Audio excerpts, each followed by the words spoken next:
haddaan geerida tarita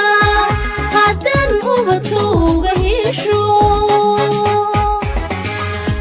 haddaan hurtiya tacluusta haddaan ka badbaadsho hooyo haddaan dunida horaysa lahabto horumarkeeda lahabto horumarkeeda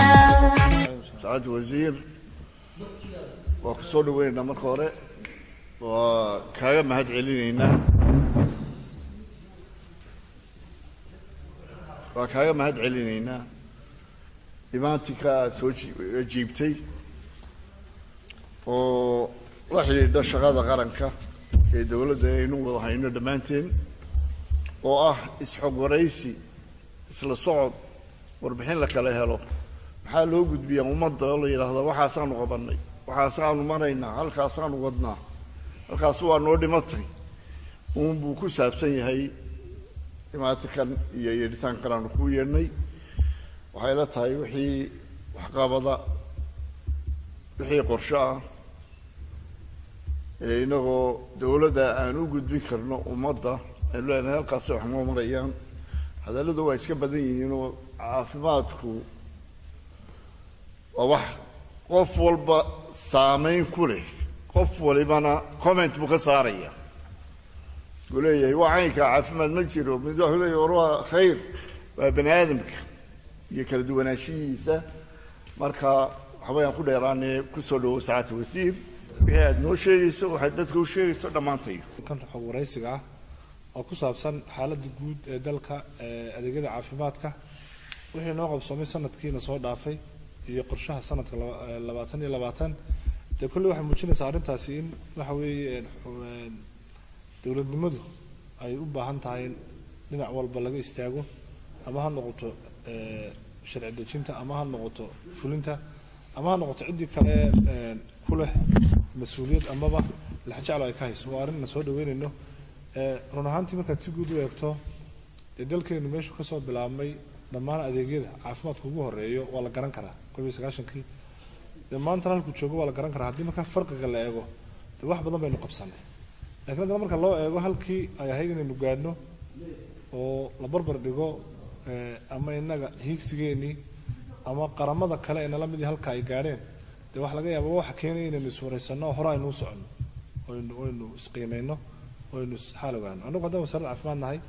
waxaan u xil saaranahay waa caafimaadka ama ha noqoto dejinta siyaasadaha ama ha noqoto adeega caafimaadka in la fidiyo adeeg cusub in la galeelo adeegii hore la tayeeyo waxa weey sidoo kale la joogteeyo wixii noo qabsoomay qorshayaal cusub la sameeyo la dejiyo siyaasado lagu maamulo caafimaadka siyaasadaha laga soo dhigto istiraatiijiyadaha aynu ku gaarayno yoolkeena iyo hadafkeena guud anagu wasaarad ahaan markaan wax qorsheynayno waxaanu ka qorsheynaa dhowr meelood meelahaasaan hadhow isqiimeyntuna ay ku saleysan tahay tusaalahaan oo kale xagga shaqaalaha marka la eego cudurda shaqaaluhu halka ugu muhiimsan oo adeeggeenu bixinayno ama cisbitaal ha noqoto ama xarun kale oo caafimaad wax macnaha sameynaya waa tayada uu leeyahay qofka joogay adeegga bixinaya iyo laba tirada dadkeenu haysanay ka hawlgelaya adeegyada caafimaadka iyo saddex heerku gaarsiisan yahay aqoontooda gaarsiisan yahay markaas aanu eegno shaqaalaha ka hawlgala caafimaadku aad buu badan yihiin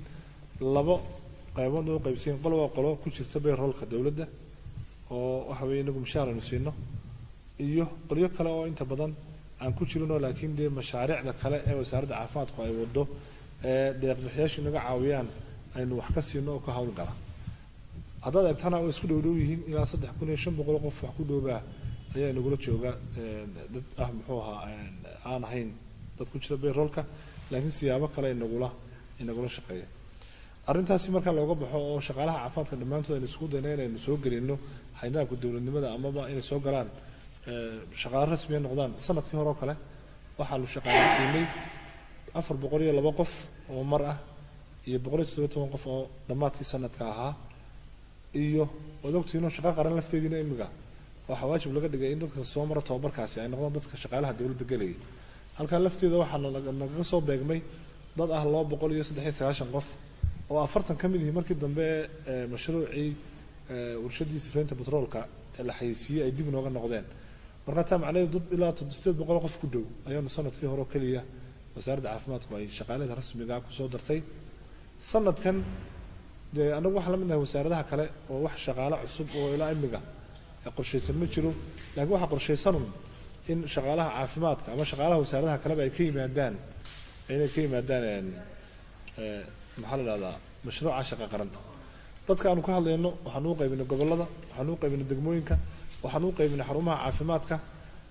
dhammaantood marka mar haddii aynu shaqaale caafimaadka qayb soo gelinay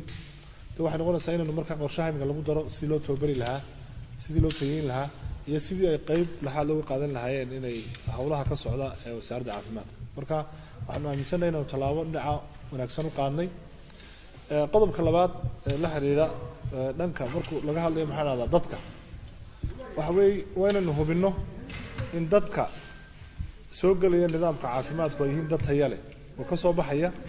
jaamacado ama macaahid lagu kalsoon yahay inay tayo leedahay si arrintaa loo xoojiyana wasaaradda caafimaadka iyo wasaaradda waxbarashada iskaashanaya waxaanu samaynay qiimeyn aan ku samaynay kuliyadaha caafimaadka maaha jaamacadaha laakiin kuliyadaha caafimaadka ee dalka aanu ku samaynay kulli warbixin baanu ka soo saarnay dantuna waxay ahayd in la hubiyo in qofka ka soo baxaya kuliyadahaasi uu noqdo qof tayadii iyo aqoontii iyo xirfadii iyo aragtidii loo baahnaa leh inuu noqdo intaa waxaa noo dheer dadku markay ka soo baxaan kuliyadaha la hubo inay yihiin kuliyada saxa intaa laguma daayo waxay soo maraan haddana guddida qaran ee xirfadlayaasha caafimaadka oo iyaguna qayb kale oo aan ugu talagalnay inay maamulaan ama ay xakameeyaan ama dadka soo gelaya adeega caafimaadka ama dhakhtar ha noqdo ama neeras ha noqdo ama umulisa ha noqoto controla ama qofkaasi gudaha waddanka ku barto wax ama dibadiisa waad ogtihiinoo sanadkii hore kale dhakhaatiir badan oo ajaaniba oo waddanka ka shaqaynayay oo markii dib loo qiimeeyay aanu ku qanci weynay aqoontooda iyo sharcigoodaba inaan waddanka laga saaray kuwa un maahay kuwa gudaha laftoodiina waanu qorshahaasaanu ku wadnaa marka saddexdaa qaybood baanu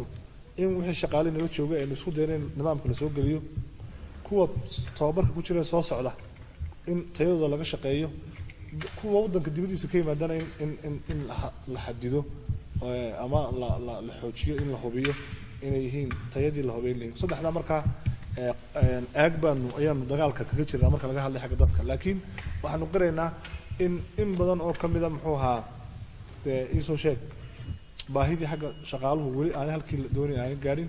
dee waana qorshe soconayo maalin baanu wax ku dari doono xagga adeegyada waynu ognahay dee adeegyada caafimaadka iminka wax ku dhow 400 oo goob caafimaad ama ha noqoto MCH ama ha noqoto xarun caafimaad oo dalka wasaaradda gacanta ku haysa ilaa dhowr iyo 30 waxaanu gacanta ku haynaa cusbitaal oo dalka ku yaala dee dhammaan waxaasoo dhan baa adeegyada ka baxa waa adeegyo inagu aynu gacanta ku hayno waynu maamulno ama shaqaalooda ha noqdaan ama ha noqdaan maxaa adeega laga bixinayo ha noqdaan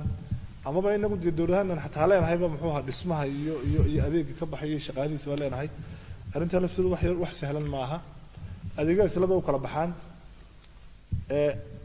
waa adeegyo inagu aynu gacanta ku hayno sida gobollada qaar iyo adeegyo ay naga caawiyaan meesha caalamka marka runtaas ku sheegno waxa la yiraahdo adeega caafimaadka ee aasaasiga ah intiisa badan inagu waxaynu ku leenahay maamulka iyo shaqaalaha aynu qayb aynu leenahay laakiin markay noqoto tababarka iyo mushaharada iyo agabka caafimaadka iyo de wixii meesha laga hawlgalayo inta badan waxaynu ku tiirsanahay mashaariic ay fuliyaan ama ay deeqahayna siiyaan deeq-bixiyaasha mashruuc DFID hay'adda u qaabilsan Ingiriiska caawimadu iyadoo soo marinaysa hay'ado kale imika 3 gobol mashruuc shan la yiraahdo wuxuu awdal iyo togdheer iyo saaxil iyo degmada laas Cerigabo intaasu uu gacanta ku hayaa MCH-da oo dhan gacanta ku hayaa laba gobol oo kale ee haray oo waxa jeeda Soomaaliya sanaak dad eegtaan iyaga waxaynu wax badan aynu ka tarnay adeega caafimaadka gaar ahaan cusbitaaladii oo mashruuci SDF-ka caafimaadku dibgiisu waxaynu gelinay labada cusbitaal ama ha noqoto dhisme ama ha noqoto qalab ama ha noqoto shaqaale ama ha noqoto dawo ama ha noqoto dhammaan wixii adeegyadii asbaab u baahan labada cusbitaal labada gobol ee Sool iyo Sanaag sidoo kale hay'ado kale oo aad u tiro badan baa ku jira ama Safe Children ha noqoto ama World Vision ha noqoto ama Care International macnaha iyagana hay'ado badan oo kale waxa jira ka caawiya nafaqadii iyo caafimaadkii gobolka Togdheer waxaan u jeedaa gobolkan Maroodijeex waa la mid marka dad eegto waxana waa mashaariic isku mid ah oo waa awdal iyo Togdheer iyo saaxil qaarna waa mashaariic kala duwan ay wadaan hay'ado kala duwan marka taa u eegto waxa loo jiray adeega asaasiga ah intaas oo hay'ado kala duwan baa soo galaya laakiin wasaaradda hadda siyaasadda iyo maamulka iyo qorsheynta iyo waxa dhan iyo tayada gacanta ku haynaa mashaariicda annaga jihayna annaga maamula annagaana qiimeyn ku sameeyno oo dabagal ku sameeyna SDF ka markaad eegto sanadkan oo kaliya horta hal shabeelin sheegay markii SDF ka la sameeyay 4 sano lagu sameeyay caafimaadka 2018 waxa la yiri labada cisbitaal dhamaan waxa ku baxaya mashruuc SDF ka laga bixinaya 2019 waxa la yiri 30% waxa bixinaya mashruuca wasaaradda caafimaadka waa inta kale waxa bixinaya mashruuca SDF 2020 70% waxa bixinaysa wasaaradda caafimaadka 30 waxa bixinaya SDF ka 2021 waxa la wareegay labada cisbitaal waxa la wareegay wasaaradda caafimaadka laakiin halka mashruucu ka timid waxa noqotay inaan ballanqaadkaasi laguma darin miisaaniyadihiina soo dhaafay ومن كسرعة تومن كيا كله سعر عفانك واحد لقى دوني الله بقولي تومن لقمة در مركا نبدأ واحد كوكس بعد مركا إن الراديو هب إنه نجوا إنه بلانتا إنه قادنا إنه كذا بحنا واحد كوكس بعد مركا إنه سي إنه نجوا مركا وضع والله سي إن مشروع عين تهدي وسي سعكر سنة كإيمجا العج واحد وقدرنا إلا 6 بليون لح بقولي لحدا مليون لبضع سبتالي صاريو عرقابي الأسعارات بقول كم تطبيقات كل دوني إنه قلنا إنه كودنا لكن SDF كمان كهذا لكن واحد كسر مشروع كسر هو إنه قاعد سكله وهذا كده إنه قاعد بحنا أما دوه جينه ما دخلت إنه جينه أما إنه جينه محوها قلب جارهان إسبيتال كلاس عنود هيدي MSF يعني هذا كشيء مشروع صدق سنة ضوضة ودكتور أديك بسيط هو رئيس ودكتور معها حتى اسمه إسبيتال كديبه حلاقة قبتي وديك ولا بلادي marka de waa tusaalayaal aan rabeen inuu fahamno in de waxyaabo badan ay socdaan ama inagu aynu qabano ama aynu qorsheyno ama cid kale haynaga caawiso inta markaan dhaafno duuduubka markaad qiimeyso marka adeeg bixinta waxaan aaminsanahay waxaan ka yareen 20% inuu kor u kacay sababtoo ah intaas soo adeeg oo kala duwan baa sanadka kaliya inuu soo dhaafay soo biiray 10 MCH anaga dhisnay 12 waxa dhistay bulshooyinka waa la hawlgeliyay taas marka waxa sheegaysaa inay de wax badan uu isbedelayo adeega caafimaadka ma aha halkeen doonaynay laakiin de korriin baa ya socda xagga markaad eegto dhismayaasha asaan sheegay MCH la dhisay 10 MCH wasaaraddu dhistay cisbitaalka Burco kale waxaanu dhismaanu kordhin baan ku sameynay cisbitaalka Hargeysa qaybtii maternity-ga muxuu ahaa qaybtii hooyada ama qaybtii muxuu ahaayeen umulaha dhismo aad u weyn baan ku sameynay socda وانا مثلا إنه واحد بدن كتريو قيبتي محوها عسبتال كانت هرجيسة قيبته والدة كارهان قيبته دمر كيسنا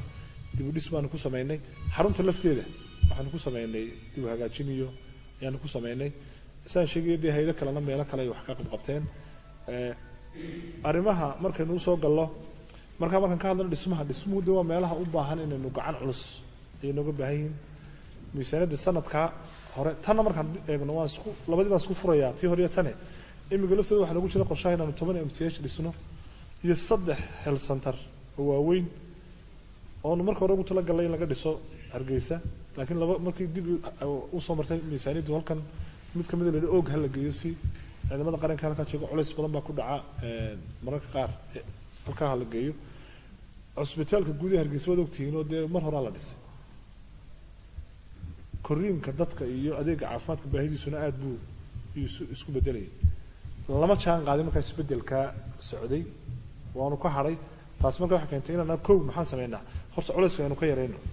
saan uga yareynaa Hargeysa inuu ka dhisno 4 health center waaweyn oo adeegyada loo soo doonto cisbitaalka in badan oo kamid ah qaban kara laakiin markii miisaaniyadii lagu sameeyay dib u eegista mid waa laga saaray midna waxa la geeyay og markaa imika laba soo haray أنه لأنها علايس كوا حبي كل كتير كرا هذين فلينو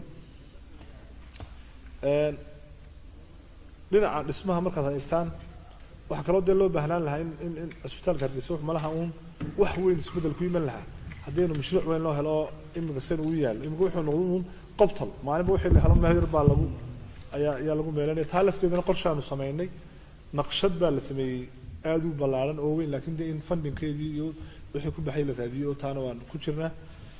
xagga sharciga oo dee laga maarmaanba oo adeeg bixinta iyo xakamaynta iyo la socodka shuruucdii imika waxaanu anagu dhammaynay shuruucda iyo siyaasadaha istaraatiijiyadaha waxaan dhammaynay istaraatiijiyadii labaad oo ka bilaabmaysa sanadkan oo soconaysa 5 sano aan dhammaystirnay waxaanu sameynay waxa la yidhahdo every newborn action plan oo ah in carruurta dhalinaysa ilmo walba waxay u baahnaa oo dhammaystiran ma loo dhammaystiro waa istaraatiijiyad waan dhammaynay laakiin waxay u baahan tahay in la daahfuro loona helo wixii lagu dhaqaajin lahaa inuu la kaashano dalbixiyaasha sidoo kale waad ogtihiin waddankeena waxa culays ku haya xanuunka arrimaha la xiriira xanuunada maskaxda taa lafteedina waxaanu sameynay siyaasad hore siyaasad dib oogis baanu ku sameynay waxaanu u soconaa mustaqbalka in adeegaasi aanu noqon adeeg laga bixiyo cisbitaallo gaar oo dadku ay warkaan hebel wuxuu tegayaa cisbitaalkii xanuunada maskaxda laakiin uu noqdo adeegyo ka bixi kara xataa levelka u hooseeya oo ah levelka la yidhahdo muxuu ahaa adeega asaasiga oo qofku MCH markuu tago uu ka heli karo qof aqoon u leh oo kala talin kara ama hadhowna aynu samaysano un referral meel qofku dee wixii intaa ka badan uu loo sii gudbin karo aynu samaysano waxaa ka mid ah waxaanu sameynay istaraatiijiyadii ama qorshihii tallaalka ee qaran waxaanu sameynay istaraatiijiyadii xanuunka eboolaha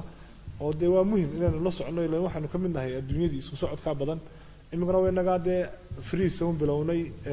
ku fikirana inaynu bad iyo cir iyo dhulba isku socodku bato markastoo isku socodku batana wax badanaya dee dadkii waxay sidaan xanuun bay sidaan adna way kuu keen adna way kaa qaaday marka in la socod xanuunada aanu sameyno ebola marka istaraatiijiyad baan sameynay hay-adaha caalamiga ee ugu horeysa WHO na inay wax nagala qabtaan oonu ka wada shaqeyno oo ay tababarka iyo qalabka lagula soconayo ayna siiyaan baanu ku heshiinay koleeraha lamida sina istaraatiijiyad baan sameynay arrintii muxuu nafaqada oo sanadkan iyo 2020 nutritionkana istaraatiijiyadiisa waan dhammaystiran wadnaa iyo sidoo kale private sectorka Somaliland marka runta laga hadlo 60% wax ku dhow adeegyada caafimaadka in dee waxa bixinaya dadku waxa u tagayaan private marka laba shay buu nooga baahan yahay koow si hore aanu sheegay inaynu cidda ka hawlgalaysa inaan la socono tayadeeda labo goobaha caafimaadka inaanu intaan la furinba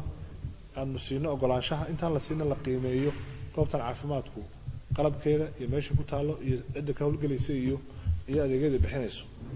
iyo intaa waxa dheer privateku iyo publicu labadaba inagu maamulo waa qarankii uun bay hoos yimaadaan inaga laftoodina la koriyo ama ha noqoto dee gaar ahaan tusaalahaan kale marka laga hadlayo dawada kamariyada keena in iyaga laftooda tababara la siiyo habka dawada loo keenayo sida loo kaydinayo haddii ay farmasiya tahay dawada sida loo iibinayo loo bixinayo kuwa lafteedina marka inaynu sectorka laftiisa aynu xoojino na waa qorshaha way nagu jirtaa markaynu ka hadlayno waxyaabaha caafimaadku u baahan yahay ama dawo ama qalaba waxaa jira shuruuc lagu maamulo iyo istaraatiijiyado iyo qorshayaal waxaanu ansixinay wixii la odhan jiray liiskii dawooyinka muxuu ahaa asaasiga la rabay inay soo galaan ama laga isticmaalo liiska waanu dhamaystiray oo la dhahdo essential medicines list waanu dhamaystiray waxaana ku hawlgala hay-adaha inoo keenaya dawada quality controlka commissionka inoo qaabilsana kaasoo haystaayo wixii aan kuwa ahayn in lala socdo ay qabtaan oo ilaa anaga aan wargelinayno iyo arrimahaas oo dhan waanu ku maamulnaa waxaa kaloo jira marka laga hadlayo la socodka tayada dawada iyo wasaaraddu waxay leedahay agency la yidhaahdo medicines regulatory agency waa wakaalad dhan oo maamusha la socodka tayada dawada maamusha xaqiiqatan waxaanu leenahay laab yaroo kooban oo WHO naga caawiso oo lagu eegi karo tayada ilaa 100 dawooyinka muhiimka ee dalka soo gala laakiin marka qaar waxa laga yaabaa inay waxyaabihii loo isticmaalay yar kala go'an laakiin waanu leenahay waanu isticmaalnaa waanu eegnaa dhankan kale waa taan leeyahay wixii ka soo galaya waddanka gudihiisa dibadda ka soo galayana hay-addaas la socota tayada maalin dhaweyto waxay qabteen dawo loogu talagalay kansarka laakiin deedkeedu uu dhacay way qabtay waan haynaa WHO baan u qornay waraaqan ka codsanayna sababta waa radioactive waxan ma ahan wax si yar fududta meel loo geeyo la gubayo ama god lagu riday waxa u baahan tahay in tilmaamo dhammaystiran aynu ka helno WHO iyo hay'adaha ku shaqada leh ama cid inoo soo diraan talo markaynu helno habkii dawada loo maareyn lahaa aynu wax ka qabanno taasina waxay muujinaysaa in aynu u soo jeedno inaan la socno dhaqdhaqaaqa dawooyinka iyo iyo wixii la xiriira waxa kale oo aanu aad uga shaqeynaa wasaarad ma aha jasiirad gaar uma taale waxay wada shaqeyn la leedahay hay'ado kale iyo wasaarado kale mashruuca JBLG oo ogtiin oo ah mashruuca maamul daadajinta mashruuc aad u ballaarana waxa lagu bilaabay in la tijaabiyo bal adeegyada caafimaadka iyo waxbarashada ma la geyn karaa degmadii oo degmadu qorshaha caafimaadka iyo qorshaha waxbarashada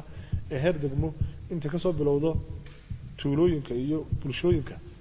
ma la soo gaarsiin karaa degmada marka waxa qorsheysan hadhow ma lagu sareyn karaa halka laga dhisaa xarun caafimaad sidee loo maamulo xarunta caafimaadka mashruucaasi marka mashruuc aad iyo aad u guuleystay buu annaga noola muuqdaa sababtaa waxa lagu bilaabay 5 degmo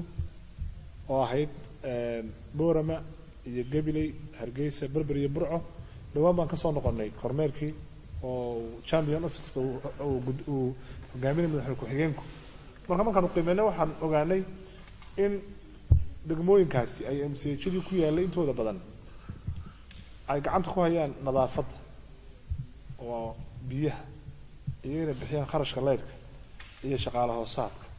iyo inay la socdaan maintenance oo ama ballaarin ama wixii ka xumaada inay ka hagaajiyaan laakiin de halka lagu meestaagan way dhaaftay oo imika saaran Gabiley oo kala dadagtaan iyo Berbera iyo iyaga inta MCH design oo ay qalabeeyeen oo dawadii keenay shaqaalihiina ay u sameeyeen marka de wixii aan ku heshiinay baa inay kolba in loo dhiibo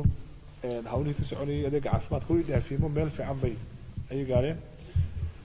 labo taasi waxa keentay in dadku ay dareemaan in adeeg bixintu markay de hay heerka degmada ay ka saameyn badan tahay markay tahay dusha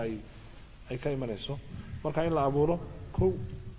awoodii ay dawladda hoos ku fulin lahaayeen labo iyaga laftoodii imika sanadkan oo kale markaan qorsheynay caafimaadka kaliya ee 4-5 degmo waxay qorsheeyeen lacag ilaa 2 milyan ku dhow inay caafimaadka geliyaan 1.5659 halka waxbarashadiina inta ka badan gelin marka waa wax noo soo kordhay walaynaan aynaan muxuu ahaa heli jirin mashruucaasi imika dad ogtihiin waxa kale la rabaa in lagu sii fidiyo 3 degme waxa la bilaabay mashruuca JBLG-ga aynabo laascaradii ceelgaabo mashruucu marka wasaaradda caafimaadkuna inay ku dartaa boqolley bay ku dartaa JBLG-ga hay'adaha iska kaashaday oo UNICEF hogaaminaysa waxbay ku daraan dawladaha hoosana waxbay ku daraan marka waxa noo soo baxay in contribution-ka ama intay ku dareen dawladaha hoose 70% uu gaaray wixii laga filayay ay dhaafiyeen degmooyinka cusubna imika ayaa iyagana JBLG-ga lagu daray sanadka hore waa tababar iyo iyaga laftoodii system-kooda la dhiso ka ku xigana marka ay iyaga laftoodii adeegii caafimaadka iyo waxbarashada iyo in lagu bilaabo taa marka waxaan aaminsanahay inay wasaaradda caafimaadku ma wasaaradda dhanba inay wax ka tari doonto in maamul daadajintii iyo adeeg daadajintiiba inay qayb ka qaadato sidoo kale waxaa jira emergencies markay xaalado degdeg dhacaan anagu kuma koobnin dada burco markii ka dhacay shubanku iyo meelo badan waxaan aad iyo aad u wada shaqeynaa wasaaradda arrimaha gudaha wasaaradda biyaha wasaaradda deegaanka wasaaradda badan oo kale iyaguna soo galaya muxuu ahaa emergencies ka si fiican baan u leenahay wada shaqeyn iyo isku xirnaansho iyo iska warhayn de horta si guud marka loo eego saas horta wada shaqeyntaan la leenahay wasaaradaha kala duwan iyo uu yahay marka la eego hay'adaha caalamiga de waxa jira intaasoo hay'adooda la shaqeyno oo laakiin ay daba fadhiyaan deeq bixiyaasha ama ha noqdaan Yurub ama Mareykan ama kuwa kale baa kuwaana wada shaqeyn fiican baan leenahay waxaan isku daynaa in mar walba wixii ballanqaad ay sameeyaan ama mashruuc soo socda in la waafajiyo siyaasadaheena iyo istiraatiijiyadaheena iyo inagu waxaanu doonayno ayaan ku dadaalnaa markay noqoto dhanka sanadka cusub waxna waan dhex geliyo de way iska warkeeda wada haysaa waxyaaba qaarna waxaan doonaynaa inaanu halkaa imigaan joogno la sii joogtay ama ha noqoto adeeg bixinta shaqaalaha qalabka caafimaadka iyo dhismaha iyo arrimaha la xiriiraba inaan sii joogtayno halkaa imigaan hoos uga dhicine in kor loo wado iyo qodobka labaad oo in aanu xoog mar labaad aanu dib eegis ku sameyno shaqaalaha caafimaadka oo ugu horeeyo xarunta iyo cisbitaalka Hargeysa oo aan u baahanay inaanu arrin talaabo sax laga qaado qaar ahaan shaqaalihii iyo adeegga labadiiba sidoo kale saan sheegay dhismayaashii sanadkan way noogu jiraan oo waa dad garan kartaan waddan intaas leego 6 gobol oo waaweyn haddii xataa la tafaariqeynay ilaa 13 noqonaya inaynu 10 MCH baynu aynu ka dhisaynaa iyo 3 xarun caafimaad iyo arrimo noocaasi dee horta wax badan laakiin dee haddana waa wax soo tarayo maalin walba waxbaynu ku daraynaa annagana sidaan hore u sheegay waxaanu aad u dhiirigelinaa in dadkeenu waxay ku fiican yihin waxqabadkiiba dadku soo jeesteen oo tartanku meelo badan waxqabadka dadku ay qabsanayaan anagu laakiin dee haddii iminka bulshu ay dhisato MCH haddana waxa laga yaaba mararka qaar culaysna way nagu tahay oo marka 10 MCH cusub dhistaan dadka muxuu ahaa laga dhiso meelo kala duwan waxay nooga baahan tahay qalab iyo shaqaale iyo dawo inaan goyno waana ku qasbanahay laakiin marka qaar siyaasadii annaga aan lahayn iyo qorshihii bay laga yaabaa inay culays nagu keento waxa kaloo aan isleenahay xagga dhismaha waan sheegay culays badan bay naga haysay laakiin waynu dadaalaynaa way jiraan ballanqaadyo mararka qaar aynu helno oo aynu cid naga caawiso laakiin weli wax ma jiro xagga siyaasadaha iyo shuruucda iyo istiraatiijiyadaha waan sii joogteynaa laakiin waxaa noogu muhiimsan labo sharciyo waaweyn oo ah kii la odhan jiray Public Health Act iyo kii Medicines Act labada inaanu ka shaqeyno oo wax badan lagu maamuli doono muxuu arrimaha caafimaadka iyo in laba meelood aan isleenahay aad baa imika dadkuna u dareemeen oo ugu horeyso kow xanuunada aan faafin inagu intaynu ka shaqeyno xanuunada faafa waana culays ku dhaca wadamada saddexaad iyagoo la daala dhacaya xanuunadii faafay ayaa haddana waxa culays badan kaga imanaya xanuunada faafay dhiigkarkii iyo macaankii iyo cholesterol iyo bahalka loo jeedo cancer xanuun badan baa imika aad u soo kordhay marka dhinacna waxaan la dagaalamayna inaynu ka hortagno ama aynu xakamayno ama aynu daweyno xanuunadii faafay dhankan la kuwi kale faafayna si aamusan dadkii uu iyaguna u dhameynaya ayaa jira markaa sanadkan cusub waxaan xooga saaraynaa aanu ka bilowna wacyigelinteed in xanuunadan faafay dadka wacyigelin xoog la sameeyo aanu samayno muxuu ahaa campaign waaweyn oo anaanahay qofku is ogow xaaladaada simple is ogow hal ogaado barasharka dhiigaaga intuu marayo is ogow sonkorta laga qaado inta ku marayso is ogow waa wax fudud laakiin waxa laga yaabaa in noloshaada lagu badbaadin karo taana inaynu bilowno qorshe nooga yaala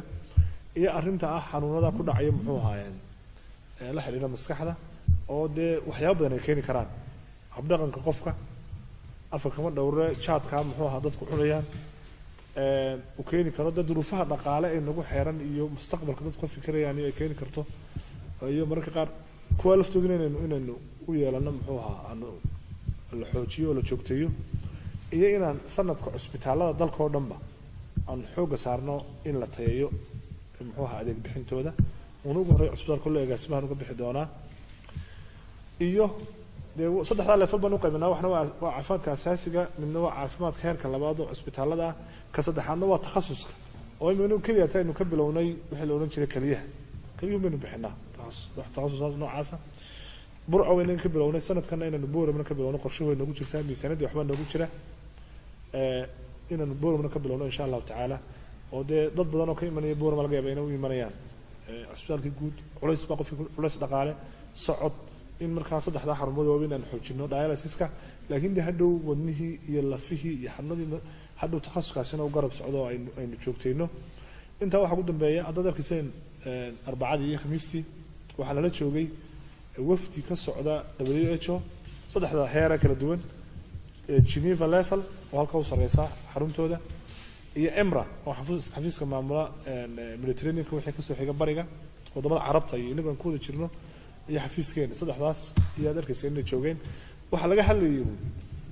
waxa la yiraahdo universal health coverage caafimaadka loo dhan yahay oo in qofku goobaha caafimaadka goob walba iyo uu ka heli karo adeeg walba uu baahan yahay uu ka heli karo xil walba uu baahan yahay waa arrin u baahan in qorshe laga yeesho ballaaran waana arrin dee adduunyadu isla qaadatay inaguna qayb aan ka nahay tii baan ka tashanaynay Soomaaliland halkeenu taagannahay maxaa dhiman la qaban karaa iyo inagu maxaynu qaran ahaan dee isbedelada soconaya ee adduunyada ka socda aynu ka qaadanaa isfaham fiican baan markaa arrinta ka yeelanay waxaana samayn doonaa geedi socod road map geedi socod arrinta la xiriiro oo halkaynu ka bilaabanayno si aynu u dhamaystirayno aanu ka yeelano horta intaasaa ugu muhiimsan waxaan islaha kulley macluumaad wixii su'aalaana dee waan ogolahay laakiin waxaan umaleynaa inaan taabtay dhammaan wixii arrimihii loo baahay ya waa haysaa soo maaha waa xoojis waxaan soo kaxaystay inuu ama hadday horumar tahay iyo hadday tahay dhibtaba shaqaalaha maanta cusbitaalka ka shaqeeya ee toos u yimaada waa 736 qof isugu jira adeegyada kala jaadka haddii dhakhtar yahay hadduu nurse yahay hadduu lab yahay hadduu pharmacy yahay hadduu cleaner yahay hadduu washman yahayba cusbitaalku maanta wuxuu ku shaqeeyaa 426 sariirood qaybaha kala duwan ee ugu waaweyn cusbitaalka qaybaha kala duwan ee cusbitaalka ee ugu waaweyn waxa weeyaan qaybtan gargaarka ah gargaarka degdega loo yaqaano qaybta caruurta xanuunada maskaxda ama dhimirka loo yaqaano qaliinka guud lafaha xanuunada dumarka iyo dhalmada iyo xanuunada guud waxa halkaas soo raaca dhowr adeeg oo kale oo runtii iyagu department dhan aan ahayn oo uu ka mid yahay xanuunada maskaxda oo neerfaha ah iyo xanuunada maqaarka ilkaha iyo xanuunada wadnaha service department yar oo wax qabtaa jira oo uu ka mid yahay departmentkii wasiirku sheegay ee ahaa safaynta keliyaha oo maanta maraya dadka loo safeeyaa maalintii 6 cisho week marka jimcaha laga saaro maalin walba 30 qof ayaa keliyaha loo safeeyaa maalin walba 30 qof ayaa loo safeeyaa qofkii waxa loo safeeyaa 4 saacadood micnihii 30 marka la safeynayo 3 jeer waa in la shaqeeyaa 3 shifti mashiinka la kala meydhaayo la bedelaayo lagu shaqeeyaa waxaan jeclahay inaad arrintaa u fiirsatiin markaad budgetka ansaxaysiin waayo dadkaasi free bay ku helaan serviceka laga yaabay qofkaas maxaan idhaahdaa markuu soo gala $100 laga qaadaa waxa dambe hadduu sanad joogo iyo hadduu 10 sanadood joogo shilin lagama qaado safaynta waxa kaloo jira waxa loo yaqaano intensive care unit oo 16 sariirooda oo ka mid ah meelaha ugu culayska badan leh ee la keeno dadka u baahan ama kooma ku jira ama oxygen u baahan ama de riskiga aynu naqaano la keeno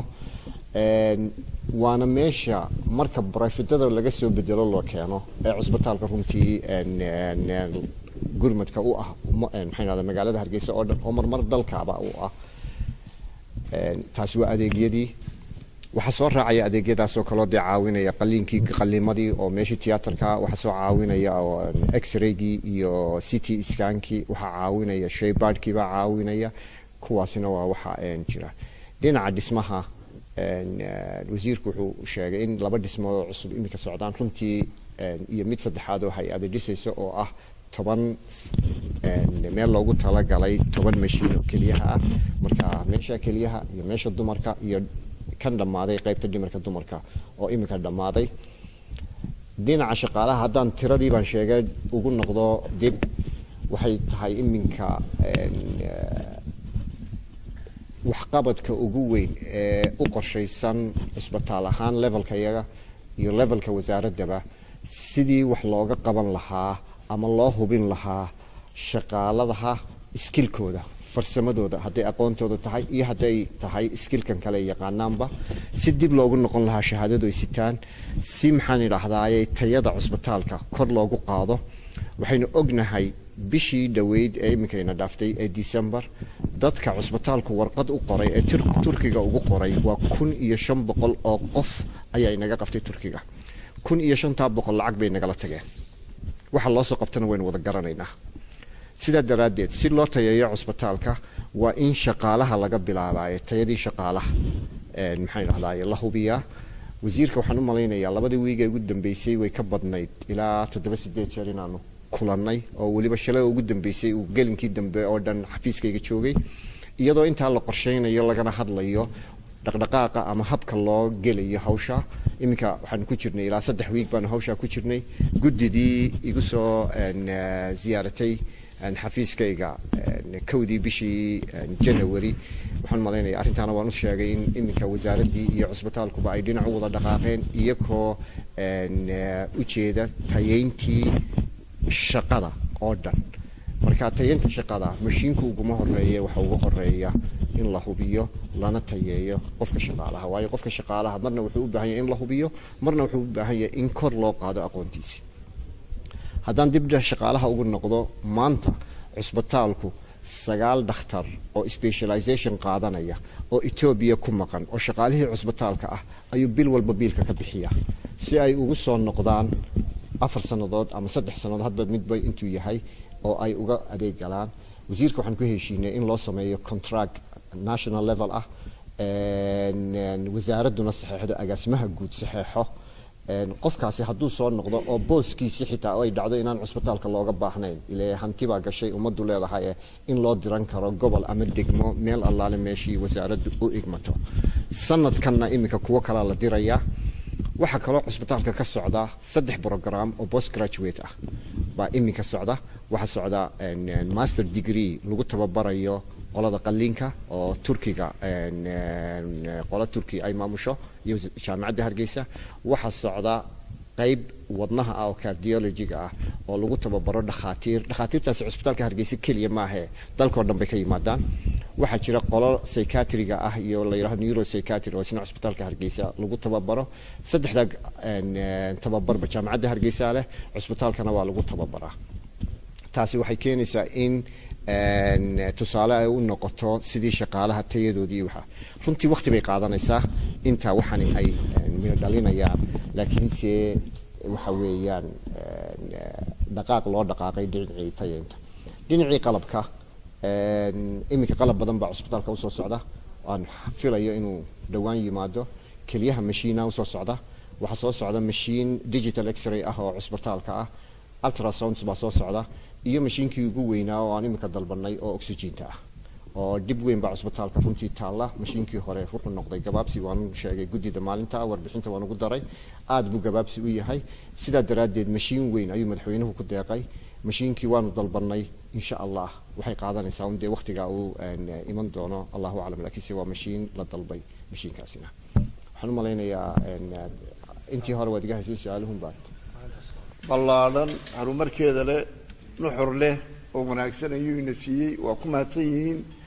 waa idinku boorinaynaa halkaa ka sii wada horumarka dalka u haysaan